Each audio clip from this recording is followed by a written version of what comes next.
Bonjour, bonsoir, bon après-midi à tous et bienvenue dans ce nouvel épisode d'Histoire de Daron. Je suis Fabrice, je suis votre hôte et cette semaine, je vous propose d'écouter l'histoire de Samuel. C'est sans doute l'invité d'Histoire de Daron le plus réclamé de tous les temps, mais son interview demandait un peu de logistique et ça y est, on a enfin pu se retrouver. Samuel a 22 ans, il est en couple depuis le lycée avec Léa. Léa est plus connue sur l'internet sous le pseudo Je ne suis pas jolie, notamment sur YouTube et sur Instagram, et ils ont eu ensemble un petit garçon il y a 1 an. Samuel était alors en études de médecine et il a depuis décidé d'arrêter ses études pour devenir père au foyer, pendant que sa chère et tendre assure les finances du foyer grâce à ses activités sur YouTube et sur Instagram. Merci d'avance pour tous vos commentaires, vos bonnes notes et vos bonnes vibes et je vous laisse en compagnie de Sam Sam. Alors on est avec Samuel, salut. Salut. Samuel qui est également appelé sur l'internet Sam Sam. Sam Sam, ouais, c'est mon petit surnom. Ça devient d'où ce surnom ? Mais c'est parce qu'il y a une période avec Léa où on n'arrêtait pas de prononcer juste les premières syllabes en les répétant. Genre on disait, pour dire désolé, on disait des. Ah. Elle a monté tout un truc avec ça et tout. Et du coup, Sam Sam, ça roulait aussi quoi. Bon alors Sam Sam, moi je t'ai connu pas... Non, je vais t'appeler Samuel. Bah, comme tu veux. Moi je t'ai connu justement par l'intermédiaire de ta chérie, Ouais.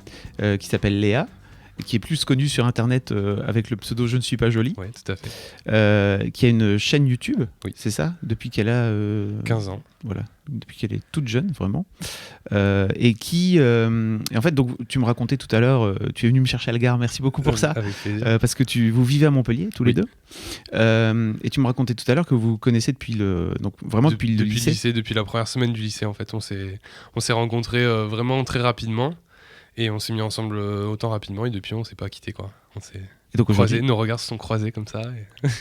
aujourd'hui vous avez 22 ans Ouais, on a 22 ans. et vous avez également Un petit bébé. Un petit Gaspard, maintenant il a 1 an, il a 13 mois maintenant. plus Donc, ça va, moins il devient Moi, bébé. il devient bébé, ouais. Non, Léa me dit qu'on pouvait l'appeler Bambin maintenant. Cherchez le nom.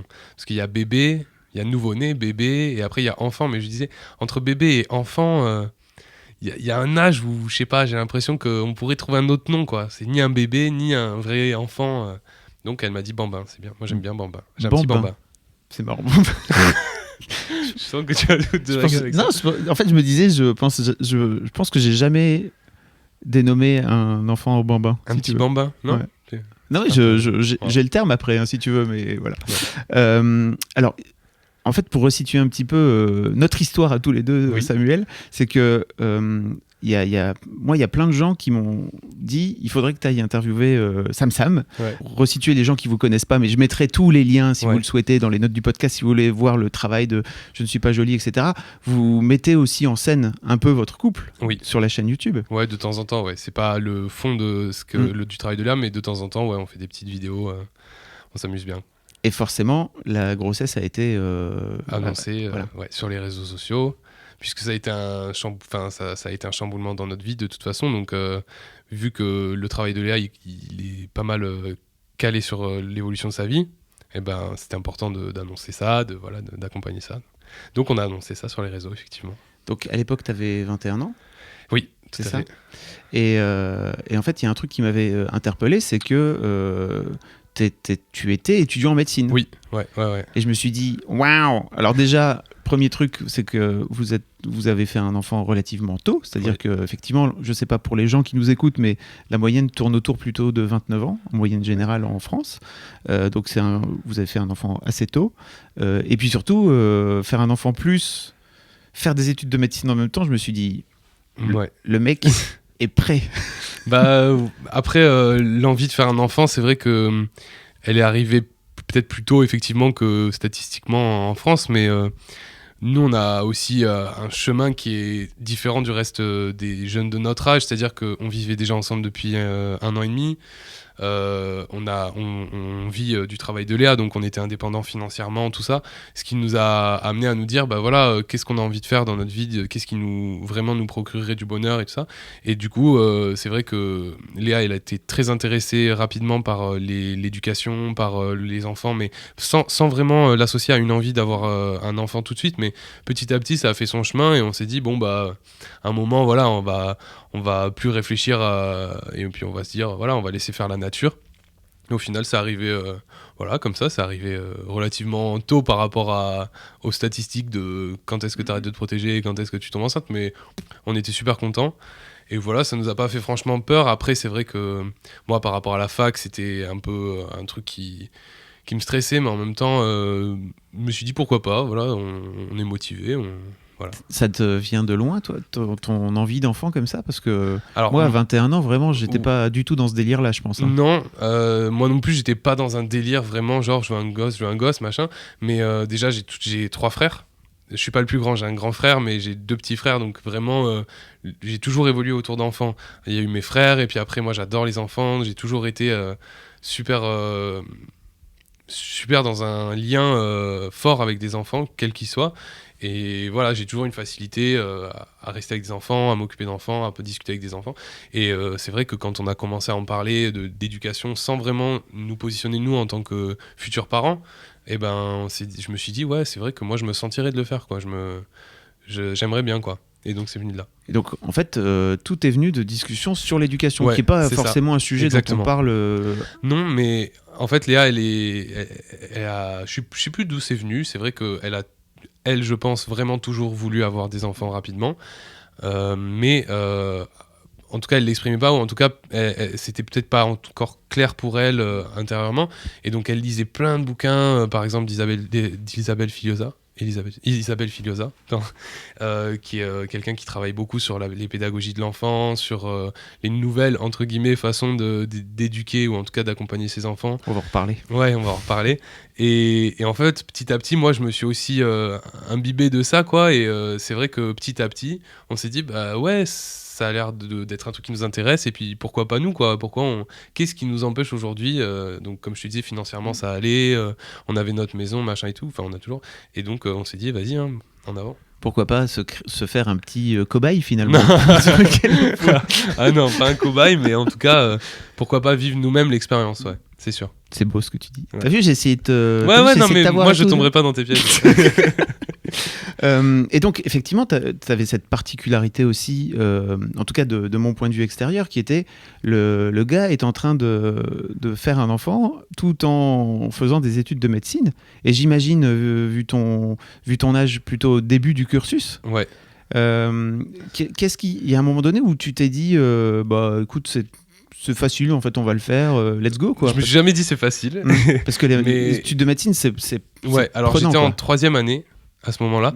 Donc j'avais déjà passé 2 fois la première année, qui avait vraiment été, voilà, comme on entend souvent, même si je trouve que c'est beaucoup exagéré, parce que si on est épanoui dans ce qu'on fait, je pense que la difficulté, elle est différente, elle est plus dans la motivation que dans la volonté. Enfin, il y a moins de difficultés quand tu aimes ce que tu fais. T'as vu ce film Première année, justement ouais, qui est bien, mais qui a montré un aspect. Tu l'as vu? Oui.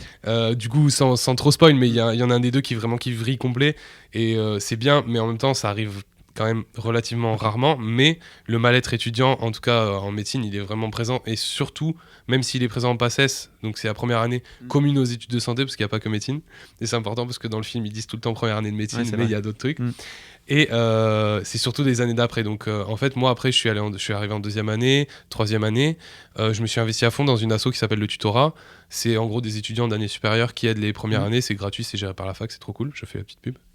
T'avais cette envie, toi, de filer des coups de main comme ça? Ouais. Moi, en fait, c'est grâce à eux que j'ai réussi quand j'étais en première année. Et du coup, j'ai dit, mais à fond. Les rendre. Donc j'étais tuteur de sciences humaines, j'étais trop content de faire ça.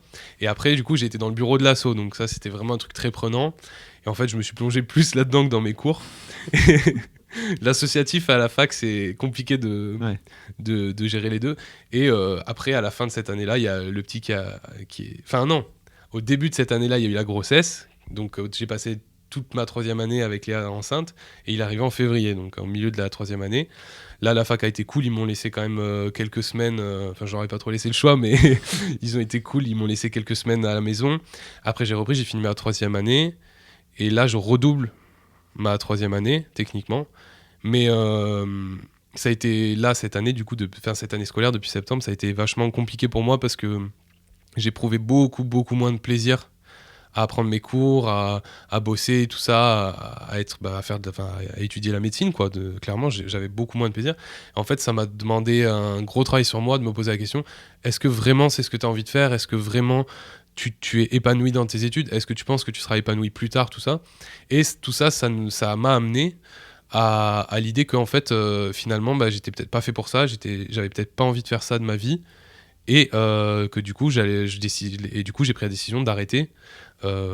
C'était là en décembre, quoi. Ça m'a pris 6 mois de travail, de réflexion sur moi-même et tout, mais voilà, et j'ai pris cette décision que je regrette pas du tout, parce que je me sens vraiment délesté d'un truc qui me pesait. Et en fait, quand j'y ai réfléchi, je me suis dit que je m'étais jeté dans le tutorat, dans l'associatif et tout, peut-être aussi parce que j'étais pas au fond vraiment passionné par ce que je faisais. Et c'est vrai que quand t'es bon au collège, quand t'es bon au lycée, et que voilà, les cours ça te pose pas de problème, on t'envoie tout de suite vers des filières comme ça, entre guillemets, un peu, je sais pas comment on peut dire, des études d'élite. Alors je déteste ça, mais oui, dans la tête des gens qui font ça, voilà. Donc en gros on m'a dit tu feras ingénieur ou médecin, voilà, tu te débrouilles, machin. Et c'est vrai que moi au fond je pense que je me suis jamais vraiment posé la question si je voulais faire ça. Ah oui. Parce que t'as pas un parent non, j'ai pas de parents médecins, tout ça, mais c'est vrai qu'il y a eu un moment où ça m'a intéressé effectivement, et où je me suis dit tiens pourquoi pas et tout. Mais au fond je pense que c'était pas une vocation comme ça devrait l'être pour moi dans ces études-là. Et comme malheureusement le système actuel ne permet pas que ce soit pour tout le monde. Mais voilà, du coup j'ai décidé d'arrêter et de devenir père au foyer. D'ailleurs, alors on va revenir sur père au foyer, mais justement pour revenir au film Première année, je trouve que ça le... Oui, c'est exactement illustre ça. Très voilà. bien, quoi. C'est-à-dire que tu as le fils de médecin qui fait ça parce que voilà, il fait ça parce que de toute façon il a pas vraiment le choix et machin. Bon, il a la chance d'être bon à la fac, donc il réussit. Même si bon, il y a le petit twist final, oui. mais et puis t'as l'autre qui a vraiment la vocation, et que c'est très difficile pour lui. Et au final, ça pas le tue, mais ça l'entame bien quand même. Hein. Donc on voit que ces études-là, dans le système actuel, qui est en train de changer, je l'espère pour le mieux, même si c'est pas super bien parti, faire qu'il y ait des gens vraiment qui veuillent faire ça et qui aient cette vocation. Mais pour ça, il faut les accompagner, il faut juste essayer de faire travailler les gens sur qu'est-ce que c'est la médecine, qu'est-ce que c'est les études de médecine, et qu'est-ce qu'on y fait vraiment, quoi. Parce qu'il y a des gens qui passent la PACES, qui réussissent, qui savent pas ce que c'est d'être avec 10 minutes avec un patient dans une chambre, et au bout des 10 premières minutes à l'hosto, ils savent qu'ils feront jamais ça de leur vie, quoi. C'est dommage. Waouh. Ouais, c'est dommage. Et donc, mais c'est génial pour toi d'avoir réussi à te remettre en question comme ça. Ça n'a pas été facile. C'est l'enfant, tu penses? Ouais, c'est ça. Ce que j'allais te dire, c'est l'arrivée de Gaspard. Ça a remis plein de choses en question, comme chez tout le monde quand un enfant arrive. A priori. Mais a priori, ouais. Mais effectivement, quand il est arrivé, voilà, déjà en fait, il est arrivé en février, j'ai fini mon année. Je savais que j'allais la redoubler parce que j'avais pris 6 mois en gros de mon deuxième semestre. Je l'ai passé avec Gaspard et Léa, quoi, de profiter à fond. Et en fait, quand j'ai passé l'été, machin, puis je me suis dit, mais en fait, t'as pas du tout envie de faire ça. Et ça m'a pris 6 mois à l'accepter, quoi. C'est-à-dire que je bossais.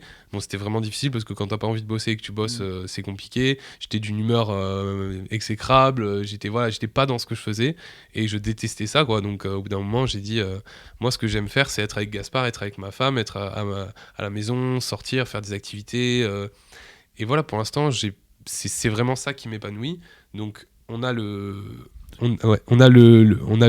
luxe et le confort de pouvoir se permettre que moi je ne travaille pas et que pour l'instant j'ai pas de perspective professionnelle, donc pourquoi pas, quoi.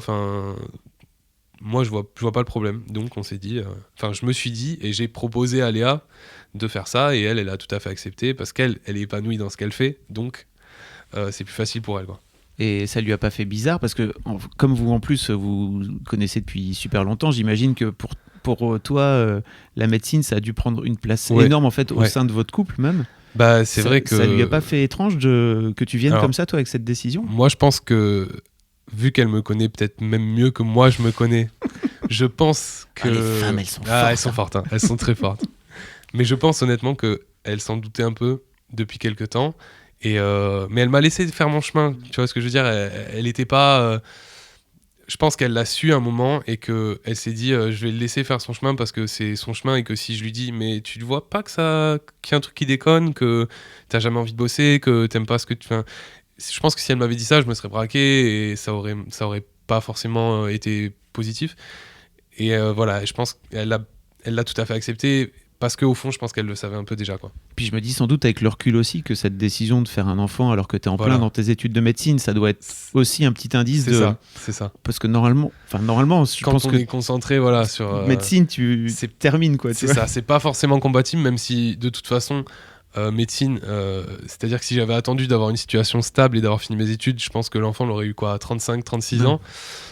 Donc, clairement, à un moment, faut se lancer aussi, tu vois. Mais Oui. c'est vrai que les premières années, Enfin, il y avait des étapes. Voilà, il y avait des étapes que moi, je me suis dit, au pire, voilà quoi. Parce que j'imagine qu'en 3e année, il n'y a pas beaucoup d'étudiants qui sont papas. Non.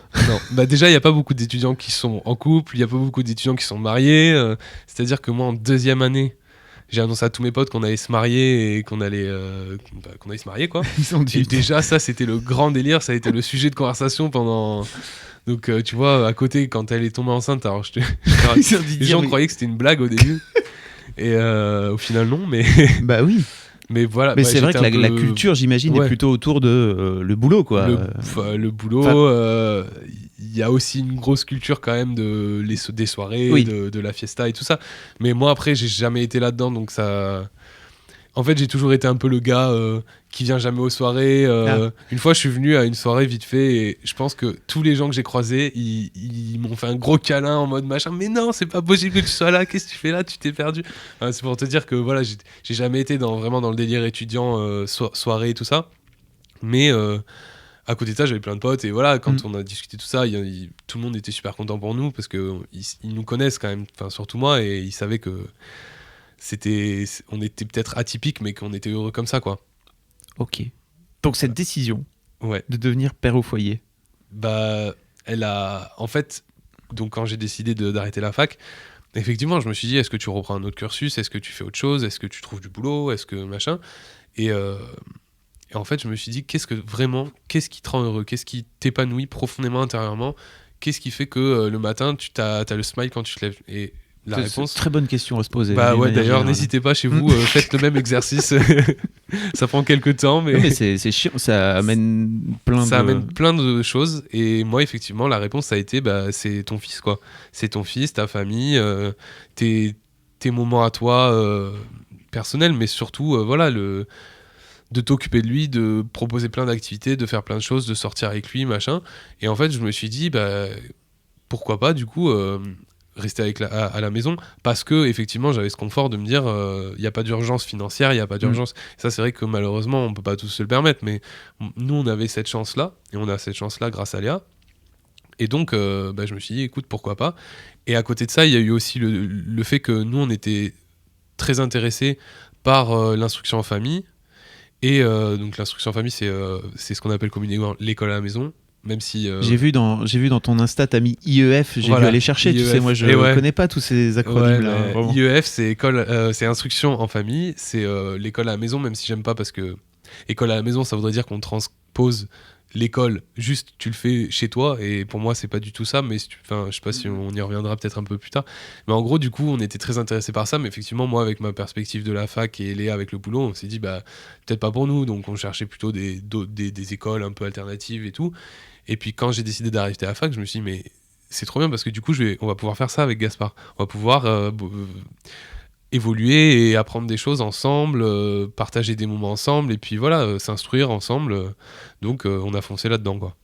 Alors on va revenir à tout ça, mais avant ça, par rapport à l'aspect justement de l'indépendance financière de ta femme, parce qu'elle est ta femme, vous êtes mariés. C'est ça. Moi, il y a un truc qui m'intéresse aussi, c'est l'aspect, aujourd'hui, c'est Léa qui ramène tous les sous, et moi, je ramène 0 sous. C'est ça. Je sais pas comment tu as été élevé, mais moi, j'ai été élevé dans une famille où c'était mon père qui ramenait l'argent, parce que c'était lui qui allait chasser et cueillir, si tu veux. Tu vois. Alors, je te juge surtout pas, parce que moi, j'ai mis 7 ans avant de me payer sur Mademoiselle, donc vraiment, ma femme a contribué énormément à ce que Mademoiselle existe aujourd'hui, donc 0 jugement dans ma question, mais... Comment tu le vis, toi, aujourd'hui? Non, mais c'est une question super légitime, il n'y a pas de problème. Après, moi, mes parents, les deux bossent, et il y a jamais eu de truc de ce côté-là, un peu, pas misogyne, mais presque. Tu vois, il n'y a pas eu de... il y a une question d'ego aussi, peut-être, tu vois. Et alors, au niveau de l'ego, la façon dont on élève Gaspard et dont on s'occupe de Gaspard, elle nécessite un investissement qui est différent, qui est un peu plus, tu vois, de le garder à la maison, qu'il soit pas gardé, qu'il aille pas à l'école plus tard et tout ça, ça nécessite une énergie qui, pour nous, avec Léa, représente autant de dépenses d'énergie que de travailler.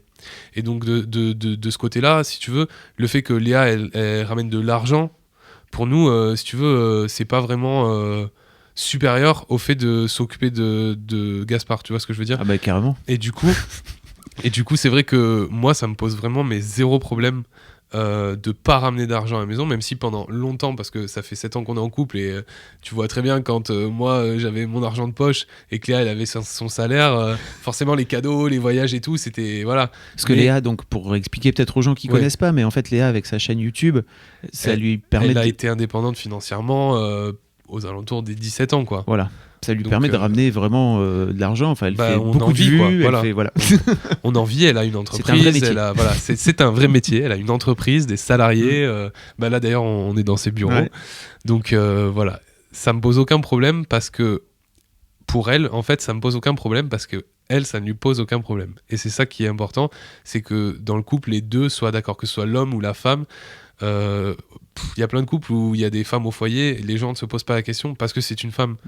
Et moi, je pense que dans notre société aujourd'hui, on ne devrait pas se poser la question parce que je suis un homme. Tu vois ce que je veux dire ? Ah, j'entends. Donc voilà. Je te pose la question un peu par provocation, tu sais. J'ai bien compris que c'était une perche que tu me tendais. Alors oui, pour revenir à cette idée de venir d'instruction en famille, donc oui. IEF, n'est-ce pas ? IEF, ouais. C'est quoi un peu ton plan ? Parce que tu as mis projet 2, parce qu'effectivement, pour l'instant, le petit, il est pas... il a vraiment 1 an. Il a 1 an, ouais. Il est encore tout petit. Tu le mets à lui apprendre à lire tout de suite direct, c'est ça ? Là, c'est ça. En fait, il a une cage et il reste dedans, il lit des trucs et tant qu'il sort pas des mots, il sort pas. Et puis ce sera pour faire médecine parce que ton père n'a pas réussi. Voilà.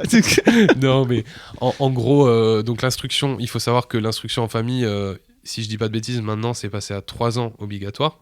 L'instruction en France est obligatoire. Les gens font souvent la méprise de croire que c'est l'école qui est obligatoire.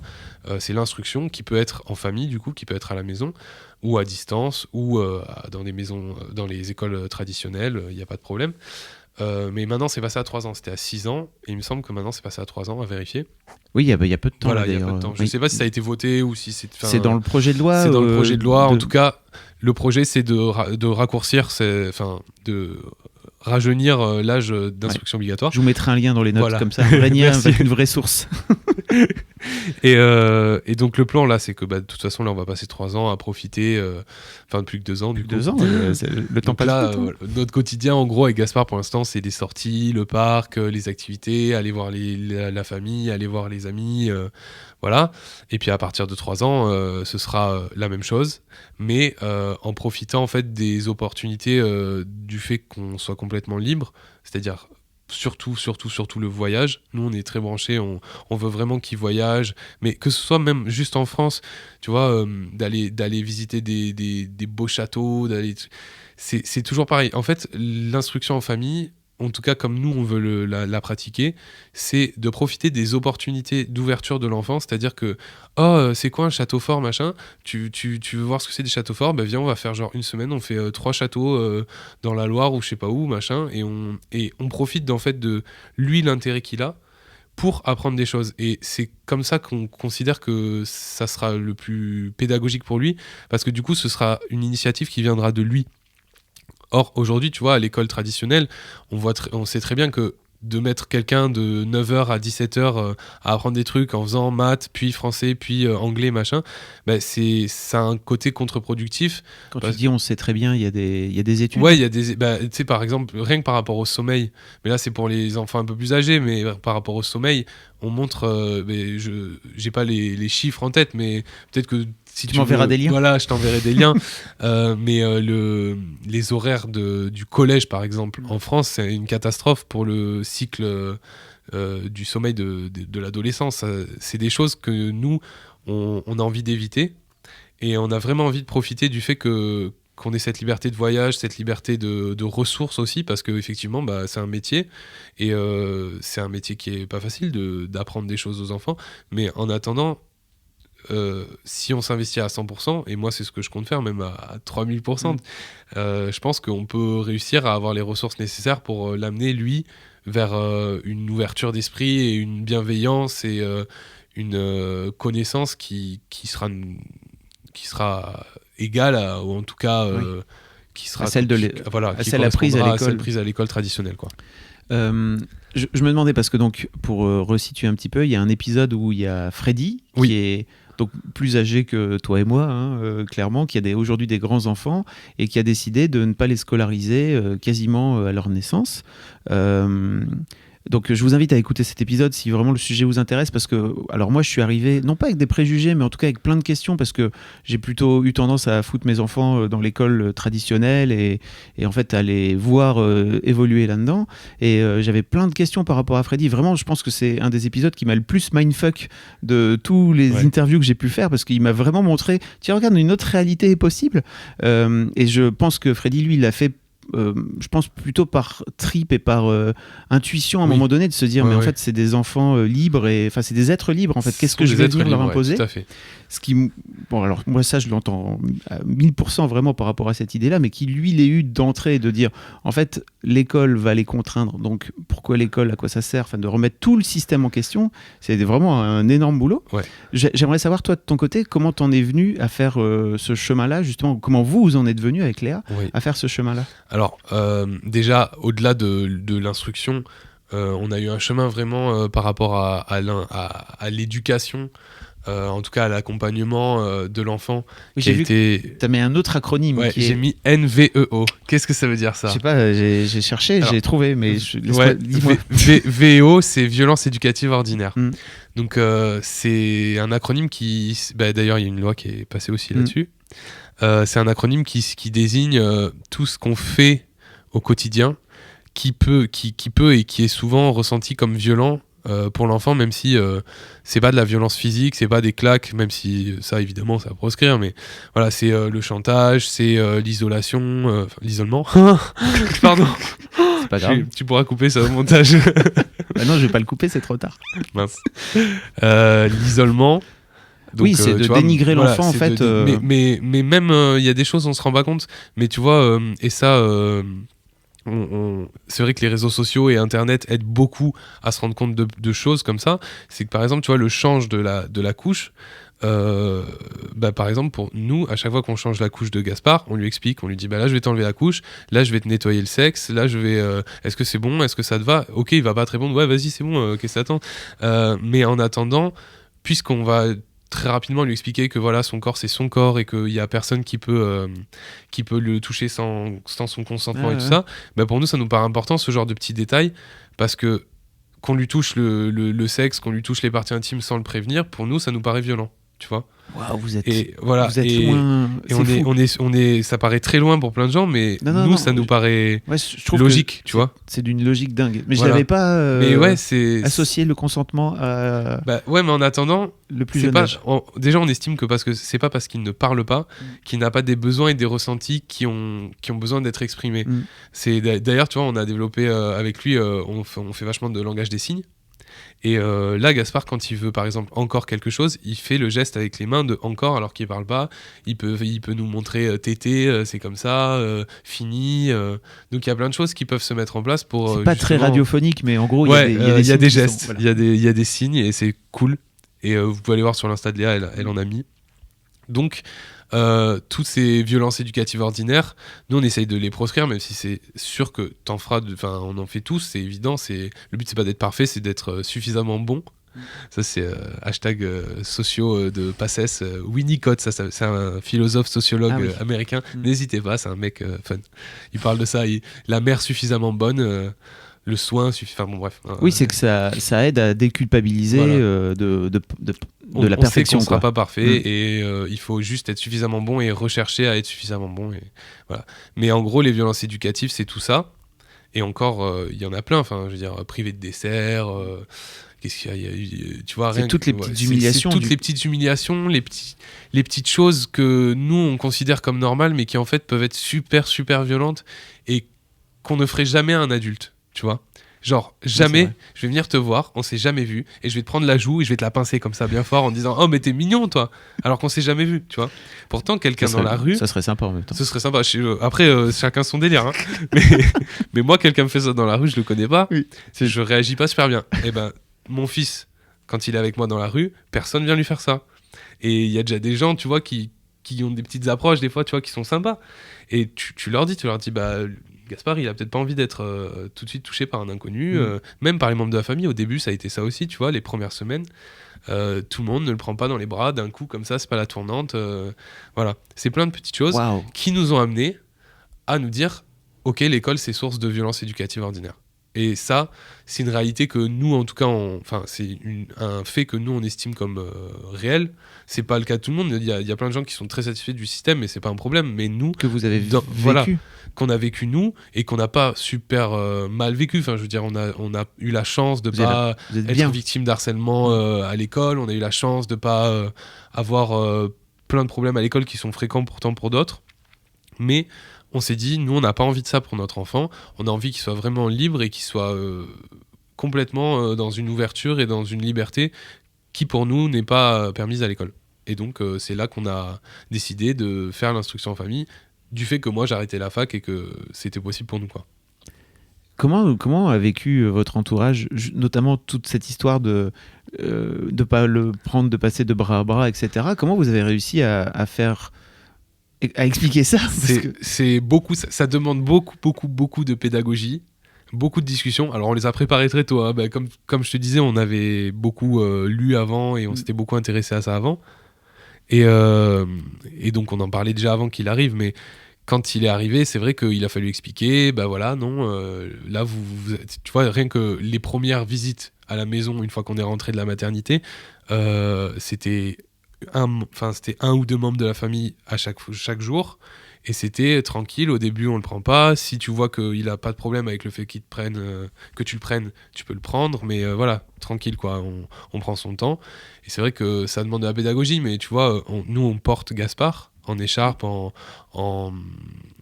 T'as fait un chouette post d'ailleurs, je mettrai le post sur Insta. Voilà, donc en gros, on le porte. Et par exemple, maintenant, ces deux grand-mères, quand elles vont au parc, elles le portent. Parce que Gaspard, il aime pas la poussette, il supporte pas d'être attaché, il supporte pas d'être isolé comme ça dans la poussette. Donc le seul moyen, même si nous on s'y retrouve aussi, c'est le portage. Et tu vois, les grand-mères qui passent souvent à la maison, elles s'adaptent, elles le portent et ça pose pas de problème. Et c'est Elles ont dû apprendre alors. Elles ont dû apprendre, on leur a appris, c'est trop cool. Enfin, en plus, c'est des moments super, tu vois. Après, elle porte dans un truc qui est préfet. C'est pas un tissu. Un porte-bébé, quoi. C'est un porte-bébé. C'est pas un tissu avec des nœuds comme moi je fais parce que c'est quand même plus difficile. Ça nécessite quelques séries un peu stressantes au début Peut-être qu'il va tomber. Mais moi, les premières fois, je l'ai fait sur le lit et tout, au cas où s'il tombait, j'avais trop peur. Ouais. Mais ça se fait bien.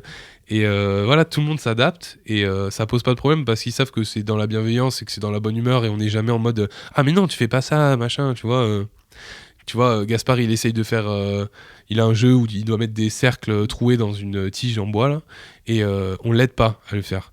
On lui a montré, il s'exerce, il a mis peut-être 2 mois à le faire, mais on l'aide pas. Et quand les gens viennent à la maison, qu'il essayait, tu vois, certaines personnes avaient tendance à lui mettre le truc et à lui dire en plus derrière bravo. Mais là, c'est toi qui l'as fait. tu vois. Et tu dis juste un petit truc, pas mauvaise ambiance, juste comme ça, un petit.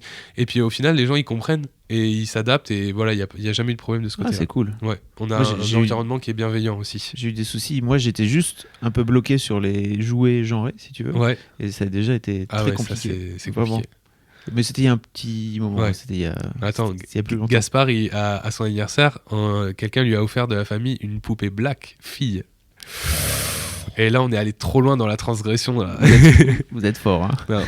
Non, c'est pour te dire que vraiment, on a un environnement qui est super cool et tout notre entourage est positif et il n'y a pas de problème. Puis s'il y en a, de toute façon, tant pis pour eux, quoi. Il y a souvent des critiques en fait par rapport à l'éducation à la maison, l'instruction à la maison, sur notamment l'aspect socialisation de votre enfant. Tout à fait. Est-ce que vous avez déjà des plans comme ça ? En fait, déjà, il faut savoir que... Enfin, nous, en tout cas, on estime que la socialisation de l'enfant à l'école, elle est entre guillemets un peu contrainte et forcée, dans le sens où on met des enfants du même âge, du même groupe socio-économique en majorité en Souvent, tout cas, oui. souvent, à faire les mêmes choses, les mêmes exercices, à répondre aux mêmes questions et à sortir et à sociabiliser à des heures fixes, genre de 10h à 10h30, c'est la récré, vous avez le droit d'avoir des copains, quoi. Et après, par contre, si vous bavardez 10 minutes plus tard parce que vous avez envie de continuer votre discussion, c'est mort. C'est vrai que si tu le regardes comme ça, c'est Donc, vraiment fucked up. Voilà, nous on estime que ça, c'est une socialisation qui est artificielle et qui permet certes de faire des potes et de voir des gens et de après le week-end j'ai trop envie de revoir machin et c'est cool, tu vois, mais nous on a vraiment envie que les relations sociales de Gaspard soient des relations à 100% qui émergent d'un partage avec un autre enfant et tout ça. Donc c'est vrai que c'est pas facile parce que quand on est à la maison, on est pas dans. Il n'y a pas plein d'enfants qui peuvent venir à la maison. Ce serait trop cool. Moi, j'adorerais. Peut-être qu'un jour, on va faire une école avec Léa. Non, allez, tranquille. C'est un délire. Il l'a dit ici en premier. Ouais. Mais en gros, ça passe par faire plein d'activités. Là, la dernière fois, on était à un hôtel avec Gaspard parce qu'on accompagnait Léa pour une conférence. Et l'hôtel avait une piscine. Et on a testé la piscine parce que on n'avait pas de piscine à la maison. Donc, il avait jamais trop fait de la piscine. Il a kiffé de ouf. Et là, du coup, en rentrant, on s'est dit, Gaspard, vas-y, viens, on va faire le bébé nageur et tout. Donc, on va s'inscrire au bébé nageur. Tu vois, tu partages des trucs avec d'autres enfants. On va faire de la baby gym, machin, des activités comme ça. Puis après, il faut savoir que c'est pas parce que tu fais l'instruction en famille que tu es isolé des autres familles. Et il y a plein de réseaux, par exemple sur Facebook, par région, par département, où tu as d'autres parents qui font ça, où tu as d'autres parents qui sont dispo et tout, pour partager des moments justement ensemble, en famille et tout ça, avec plein d'autres enfants. Alors tu me diras, l'argument du coup du milieu socio-économique, il est un peu biaisé parce que Là, effectivement, les gens qui choisissent de faire l'instruction en famille, c'est souvent le même milieu aussi socio-économique, mais ça permet au moins d'avoir une socialisation qui est plus volontaire de la part de l'enfant, et c'est ça qu'on trouve cool, nous. j'ai l'impression que vous êtes, vous êtes des sages. Mais d'ailleurs, ça se voit pas parce que c'est un podcast, mais j'ai une longue barbe comme Gandalf. Gandalf. Et j'ai pas mon bâton parce que je l'ai pété, mais C'est fou en fait, je me dis d'avoir déjà ce recul sur comment vous avez fait pour avoir ce recul sur votre système aussi jeune, parce que moi j'ai vraiment mis beaucoup de temps si Oui. tu veux avant de prendre conscience de tout ça, et tu vois t'es encore en train de m'apprendre un truc sur effectivement le consentement, tu peux l'amener jusqu'à Bien le sûr. plus jeune âge quoi, vraiment. Ça vous vient d'où? ça, je pense que bon, après on s'intéresse à plein de choses tout le temps, on est toujours en train d'essayer de comprendre un peu la société dans laquelle on fonctionne et tout, mais il y a un moment où tu te dis, surtout depuis que Léa est enceinte, qu'est-ce que je veux pour mon fils, qu'est-ce que je veux pour mon enfant, et surtout qu'est-ce que je veux pas. Et tu te rends compte en fait de plein de choses qui pour toi étaient naturelles avant, et où tu te dis mais moi ça me gêne, j'ai pas envie de forcer mon enfant à manger, j'ai pas envie de l'attacher dans un siège auto s'il hurle la mort parce qu'on doit aller chez grand-mère pour tu vois, j'ai pas envie. Donc certes on va pas prendre la voiture, mais voilà, et en fait petit à petit Tu l'attaches quand même quand tu prends non, voiture. je l'attache. Ce que je voulais dire par là, c'est que du coup, prenez-moi la J'espère. voiture. On prend moi la voiture, c'est différent. Ah, moi je le mets sur la le toit. sécurité est une priorité. Non, mais c'est la nouvelle éducation, moi c'est sur Ouais, le toit le môme. Allez, voilà, hop. il a un petit skateboard attaché au derrière de la voiture. Non, mais en gros, ça nous a amené à vraiment nous dire, autour de nous, il y a plein de choses qui nous dérangent. Et est-ce qu'on a envie de les infliger à notre enfant ou pas? Et du coup, on a pris un recul, mais tout en se disant aussi, et c'est souvent le maître mot de notre façon de faire, c'est le lâcher prise en fait. C'est pas parce que on a plein d'idées, on a plein de connaissances entre guillemets sur l'éducation et tout que on est genre des ayatollahs et il faut qu'on se batte pour tout le temps machin. Il y a aussi un moment où il faut lâcher prise et il faut se dire genre bah voilà, c'est sa vie, c'est son truc, et s'il a envie de rien manger le soir, de se réveiller à 2h du mat parce qu'il a faim, bah ouais, ok, c'est son rythme, c'est son truc, et on lâche prise, et tant pis, il n'y a pas de... Voilà, et c'est... En fait, le lâcher prise, ça nous a permis vraiment de nous affranchir des horaires, de peser son... Il y a quelqu'un qui m'a demandé si, après chaque tétée de Gaspard, au tout début, hein, on le pesait, avant et après la tétée, pour voir combien il avait tété de... Tu vois ce que je veux dire? Pourquoi? Bah pour savoir. Mais pourquoi? mais pour savoir, pour le noter dans un petit carnet, tu vois. Ah oui, donc pour suivre. Juste pour suivre la quantité de... Et nous, si tu veux, on supporte pas d'être là-dedans dans un truc de... C'est un truc, je veux dire, c'est un truc qui se fait assez commun. Ça se faisait à une époque apparemment. Okay. Mais voilà, tu vois, c'est Okay. le genre de truc... nous, on n'est pas tous les 4 matins à peser Gaspard, à le mesurer, machin, on fait les visites obligatoires et puis point barre, on se prend pas la tête, quoi, tu vois. Et ce lâcher-prise-là, ça nous a permis en même temps de lâcher prise et en même temps de nous dire, du coup, qu'est-ce qu'on veut ? Parce que lâcher prise, c'est bien, mais qu'est-ce qu'on veut vraiment pour lui, quoi. Et c'est ça qui nous a amené à l'instruction en famille, à l'éducation sans violence éducative, et voilà, plein de choses comme ça. Pour revenir à tu disais tout à l'heure que tu n'avais pas encore forcément de perspective professionnelle. Ouais. Est-ce que tu as des idées, toi, après, au-delà de... J'ai pas d'idée particulière, mais il y a des choses qui m'intéressent. J'aime beaucoup l'enseignement, j'aime beaucoup tout ce qui est l'histoire. J'aime beaucoup l'histoire. J'ai toujours ma mère est prof d'histoire, hein, ça a un peu aidé, mais je suis passionné d'histoire. Voilà, j'ai des intérêts pour certaines choses. Et voilà, je me dis qu'un jour, peut-être, pourquoi pas, j'essaierai de faire quelque chose dans ces milieux-là, mais pour l'instant, j'ai pas d'idée du tout particulière. Voilà. Et à titre perso, tu vis pas mal l'idée de ne pas avoir justement de perspective professionnelle, parce que c'est un truc, tu sais, qu'on te réclame beaucoup en général dans la vie. C'est qu'est-ce que tu fais dans la vie. Ouais. Ouais. Moi, en fait, je crois que limite, ça va devenir un truc un peu, tu vois, une petite... Une blague ? Non, pas une blague, mais un truc un peu une fierté, tu vois, pour moi. Okay. Moi, quand je vais voir la gueule des gens qui vont me demander ce que je fais, que je leur dis je suis papa au foyer, ça fait un peu et alors je t'emmerde, tu vois ce que je veux dire. Parce que des fois c'est un peu ce que j'ai envie de dire et je le dis pas parce que voilà. Pourquoi t'as envie de le dire ? Parce qu'il y a quand même un truc, et c'est vrai que tu vois, j'ai monté ce compte Instagram un peu pour ça aussi, même si je le fais vraiment d'une façon ouverte et bienveillante, et c'est pas du tout un étendard de quoi que ce soit, et voilà, pour moi chacun vit son truc, et si je partage des choses, c'est un partage. C'est pas j'impose rien à personne et je fais la morale à personne. Il y a un peu une forme de revendication aussi. Voilà, il y a une forme de revendication qui va avec, parce que quand on fait quelque chose d'atypique et qu'on le dit, c'est de la revendication apparemment. Mais moi je revendique le fait que on peut faire autrement en fait. C'est ça que je revendique. Il y a pas de meilleure façon de faire, mais juste il y en a d'autres. Et c'est ça qui est important. Et quand je partage des choses sur Instagram, tout ça, j'ai juste envie de dire aux gens, voilà, ça existe. Après, si vous prenez pas, c'est votre affaire, c'est votre vie, c'est vos opinions, il n'y a pas de problème. Mais du coup, c'est vrai que quand toi, on te juge par rapport à ce que toi tu fais, ça te donne envie de te mettre en boule et de faire une carapace et de dire mais je vous emmerde. Mais tu le fais pas parce que t'es ouvert et que voilà, mais ça peut être difficile des fois. Après, c'est vrai que moi, j'essaie de lâcher prise, de prendre de la distance, parce qu'effectivement, les réseaux sociaux, c'est les réseaux sociaux, et jamais dans la vie, on me dit ce qu'on peut voir dans les commentaires d'un truc Insta ou quoi. Ah, il y a des gens qui te... Bon, après, je les bloque parce que je suis un mec un peu censureur, tu vois. Oh mais... Non, mais c'est vrai que t'as des commentaires. Il y a eu quelques commentaires un peu des réflexions, voilà. Bon, après, il y a eu la misogynie de base, genre, ouais, t'es l'homme, c'est toi qui dois amener à manger. Ça, tu peux rien faire pour ces gens-là, c'est fini pour eux, tu vois. Moi, j'ai envie de leur dire, ils ont raison surtout. Hein, tu vois, pourquoi tu vas pas chasser le mammouth ? Mais parce que je cherche des mammouths, mais il y en a peu. J'en ai trouvé un, mais il était en paille à l'intérieur, on n'a rien à bouffer. Non, mais il y a des commentaires, mais c'est des commentaires, quoi. Surtout pour moi, il y a un côté aussi, peut-être, où on vient tout de suite te coller une étiquette, peut-être de manque d'ambition professionnelle. Oui, voilà, tout à fait. De mec qui se repose sur l'argent de sa femme, ce genre de truc. Ça, franchement, ça se fait pas. Hein. Ça se fait pas, mais en même temps, c'est un coussin quand même vachement confortable, donc pourquoi pas ça... Le prends pas au premier degré, c'était vraiment une blague. Je prends rarement les choses au premier degré. Je voudrais aussi parler avec toi d'un truc qui m'anime un peu en ce moment. Donc, ce podcast est sur Rocky. Et en fait, sur Rocky, il y a des forums.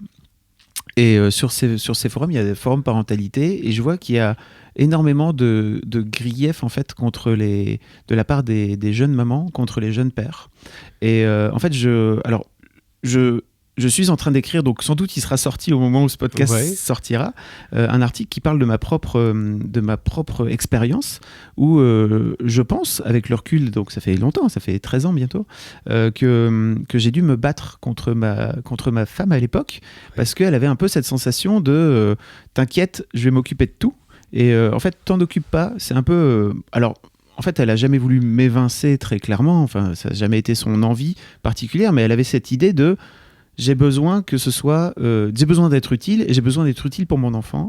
Et donc, en gros, t'inquiète, t'en occupe pas. Et je sais pas comment. Moi, j'ai vraiment dû me battre avec elle. J'ai vraiment dû lui expliquer que c'était important pour moi parce que en fait, j'avais envie d'être impliqué. J'avais envie de connaître. C'est compliqué les premiers mois. Il y a plein de choses à apprendre, etc. Et je pense que si tu lâches le morceau rapidement, tout comme je pense que j'aurais pu le faire à un moment donné, à venir dire à ma meuf. Ok, en fait, si tu veux, c'est ta poupée et c'est toi qui veux jouer avec, et ben moi, t'inquiète pas, j'ai mon jouet aussi, je vais aller jouer à ma console. Y a pas de problème, on se retrouve dans 5 ans quand tu auras besoin de moi. J'aurais été perdu total. Je parle beaucoup, mais en gros, mon idée, c'était comment t'as fait toi pour réussir à trouver cette place-là. Est-ce que tu as vécu ça aussi, peut-être avec Léa? Parce que je sais que nous, c'était très intuitif, on l'avait pas vu venir vraiment, on l'avait pas... on l'a plutôt vécu sur le moment, quoi. Tu vois, personne nous a dit fais gaffe, c'est un truc sur lequel il faut faire attention, quoi. Alors, je pense que ça a commencé déjà pendant la grossesse de Léa, parce que je sais pas si tu sais, mais on avait le projet de faire un accouchement à domicile. J'avais pas suivi tout. T'avais peut-être pas suivi, voilà. Du coup, on avait le projet de faire un accouchement à domicile qui a pas pu se concrétiser parce que Gaspard a eu un peu de retard, tout ça, puis que ça devenait un peu moins safe en tout cas. Mais en fait, on a passé les 9 mois de la grossesse de Léa à se préparer à ça. Et une des premières choses que, du coup, une des 2 sages-femmes qui nous suivaient, qui s'occupaient de nous, qui allait faire cet accouchement à domicile avec nous, nous a dit c'est l'accouchement à domicile, c'est bien, mais il faut que vous soyez à fond tous les deux. Et c'est un truc qui dès le début a un peu résonné en moi pour l'accouchement, et en fait ça m'a poussé à m'investir à fond dans la grossesse de Léa, dans le fait de l'accompagner et tout ça, parce qu'on avait quand même pas mal de choses à faire pour préparer cet accouchement qui était différent, en tout cas qui allait être dans une autre approche. Ensuite on est allé voir une conseillère en lactation parce que Léa elle avait vraiment envie d'allaiter Gaspard, et moi j'étais super chaud qu'elle allaite aussi, même si j'ai pas mon mot à dire, tu vois, mais j'étais à fond dans un soutien par rapport à ça. Et malheureusement en France, quand tu veux t'informer et être un peu suivi sur ton allaitement, c'est compliqué parce que tous les professionnels de santé sont pas forcément formés. Donc on est allé voir une conseillère en lactation qui m'a regardé un moment pendant le rendez-vous et qui m'a dit et vous du coup parce que pour moi c'était une affaire de Léa et Gaspard, quoi, je vois pas ce que j'ai à faire dans un allaitement, quoi. Et elle m'a regardé, elle m'a dit et vous qu'est-ce que vous comptez faire du coup pour aider cet allaitement, qu'est-ce que vous avez en tête et tout. Et là j'ai dit je sais pas et en fait je me suis rendu compte que t'as ta place si tu la prends, en fait. Et c'est toute la grossesse de Léa qui a fait que quand Gaspard il est arrivé, j'étais super chaud et je lui ai dit il faut que je fasse des trucs parce que j'ai envie d'être impliqué et tout. Après c'est vrai que il faut respecter aussi le fait que la maman, c'est un besoin biologique, tu vois, d'avoir son enfant contre elle, d'avoir c'est vraiment biologique, et les liens d'attachement ils sont super importants dans les premières heures, quoi, tu vois. À un moment quand il est arrivé, j'avais envie de lui dire tu veux pas me le filer un peu, mais en même temps ils étaient si bien collés l'un contre l'autre que tu laisses aussi la nature un peu, tu sens que c'est un truc très sauvage, quoi, très naturel, instinctif, quoi, et ça c'est trop beau pour être brisé par genre mon ego de dire ouais bon est-ce que je peux avoir mon fils, tu vois. Mais petit à petit j'ai trouvé ma place, et par exemple on en parlait tout à l'heure, le portage, c'est vrai que ça m'a vraiment permis de remplacer l'allaitement, mais si tu veux, vu que je le porte énormément et qu'il dort contre moi souvent et tout, je me sens autant important que Léa qui le nourrit, tu vois, et qui le nourrissait jusqu'à ses 6 mois de façon complètement exclusive, et qui continue encore à l'allaiter pour vraiment qu'il soit rassuré, qu'il soit encore un peu nourri, et qui, pour plein de choses, quoi, l'allaitement c'est magique pour 1000 trucs. Mais c'est vrai que le portage, le fait d'être souvent avec lui, de l'endormir, de jamais laisser Léa faire 3 trucs, pour moi il y en a un qui fait le bain, il y en a un qui change la couche, il y en a un qui met le pyjama, il y en a un qui le couche, mais c'est jamais la même personne qui fait tout, sauf si elle est allée au boulot, quoi. Mais pour moi, si on partage les tâches, tout le monde se sent utile et tout le monde se sent épanoui. Et c'était depuis le début, c'était ça qui était important. Mais Léa a tout à fait été ouverte à ça. Oui, c'est un truc dont vous avez parlé. Voilà, on était sur la même longueur d'onde par rapport à ça, ce qui a permis que ça se passe sans accroche, quoi. Et bravo. Je sais pas si ça mérite un bravo, mais si, parce que en fait, je pense que c'est vraiment des choses dont on parle peu d'une manière générale. Alors peut-être plus maintenant, mais en tout cas moi à l'époque où j'étais, je suis vieux désormais. Dans les années 50, c'était. Il n'y avait pas Internet, tu sais. Internet à l'époque faisait non, bref. Non, il y avait quand même la DSL, mais ouais, c'est pas forcément des choses. Enfin, les réseaux sociaux étaient moins développés qu'aujourd'hui. Ma fille est née en 2006, si tu veux, donc il n'y avait même pas Facebook, quoi, tu vois, à l'époque. Mais il y avait la Starac. C'est vrai. C'est pas mal. Et puis il y avait Popstar. Popstar, c'était mieux que la Starac quand même. Ça me dit rien par contre. Popstar sur M6 ? Non. Ah putain. Désolé. Je suis seul. C'est peut-être t'es trop jeune, tout simplement. C'est ça le truc. Peut-être. C'est pas grave. J'ai régulièrement des moments de solitude comme ça parce que c'est dans mon Déjà, équipe. je connaissais la Starac, c'est pas mal. Bravo. Tout à fait. C'est fou. Comme j'ai l'impression que vous êtes loin dans le game, quoi. C'est trop bien. Bah, on a on s'est beaucoup informé.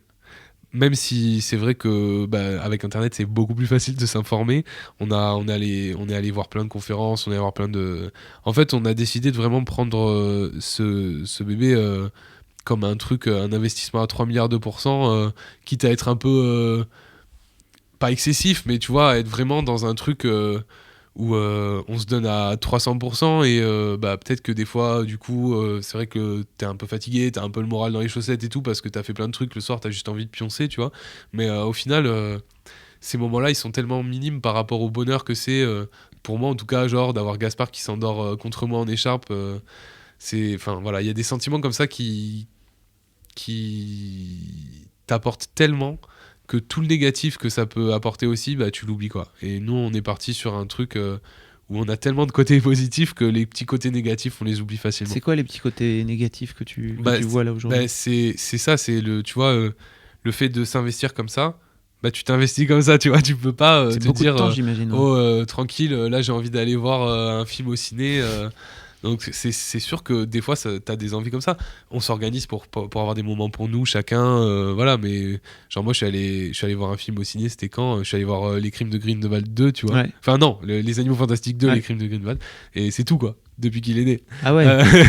Mais après c'est pas un problème parce que tu vois, on sort, on fait des trucs et en fait pour nous sortir avec Gaspard, c'est pas pareil que sortir seul, mais on s'épanouit autant, tu vois. Peut-être parce qu'on n'a pas beaucoup de potes et que quand nos potes ils viennent, on fait des trucs tous ensemble et ça pose pas de problème, mais je trouve que ça nous manque pas, tu vois. C'est pas par exemple, une fois on est allé au resto tous les deux, des copains qui nous ont gardé Gaspard, et genre on mangeait, on était bien et on a profité et c'était bon et machin, mais on s'est dit genre c'est cool, hein, mais franchement c'est pas un truc qui nous manquait, tu vois. C'est pas un truc qui nous manquait foncièrement. Après effectivement tu vois, Léa elle bosse beaucoup, donc là par exemple à Noël je lui ai offert un bon pour aller se faire masser machin et tout. Là ça fait une semaine qu'elle me dit faut trop que j'y aille, j'en peux plus machin et tout. mais sinon franchement l'investissement que t'as avec qu'on a avec Gaspard, ça nous permet de moins avoir de manque de sorties, de trucs et tout machin, parce qu'on fait tellement de trucs, mais effectivement de temps en temps ça manque et on s'organise pour le faire. Après en autre côté négatif, ouais, il y a peut-être aussi un peu le regard des autres, le fait que tu puisses te sentir un peu jugé, mais bon, vu qu'on... Jugé par... Tu sais, du fait que tu restes avec ton fils, que tu le portes, qu'il dort avec nous, qu'il est encore à l'été. On fait le cododo, donc tout ça, c'est des petits trucs, tu vois, t'as de temps en temps... Ah, mais il dort avec vous ? Encore ? Tu vois ? Ah, mais il allait, tu l'allaites encore ? Genre, ça mine de rien, mais des fois, t'as vraiment... c'est pas le moment de faire chier, quoi, tu vois. Et bon, on dort peu.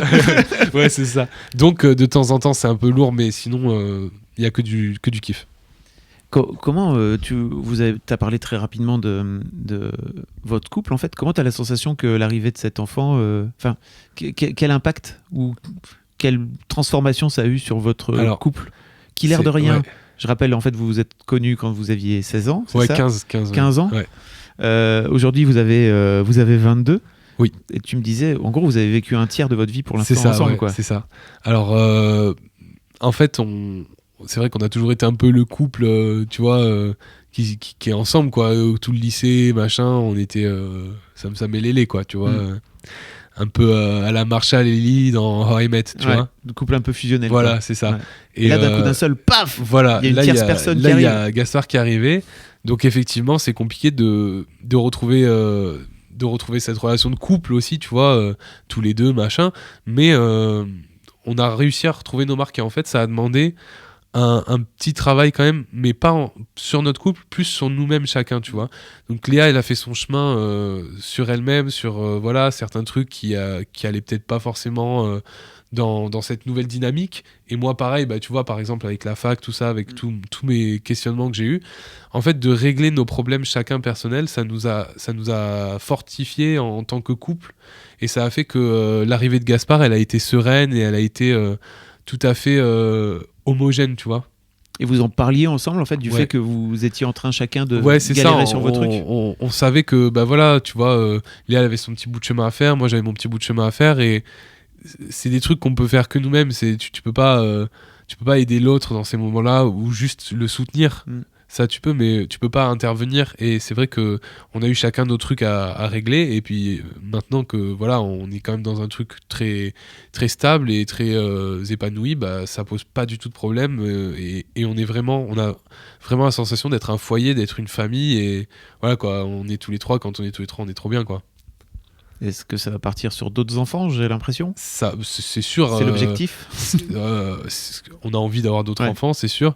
Après combien, on sait pas, 8, 9, je dirais. Non, non, je sais pas. Personne juge. Franchement, je sais pas.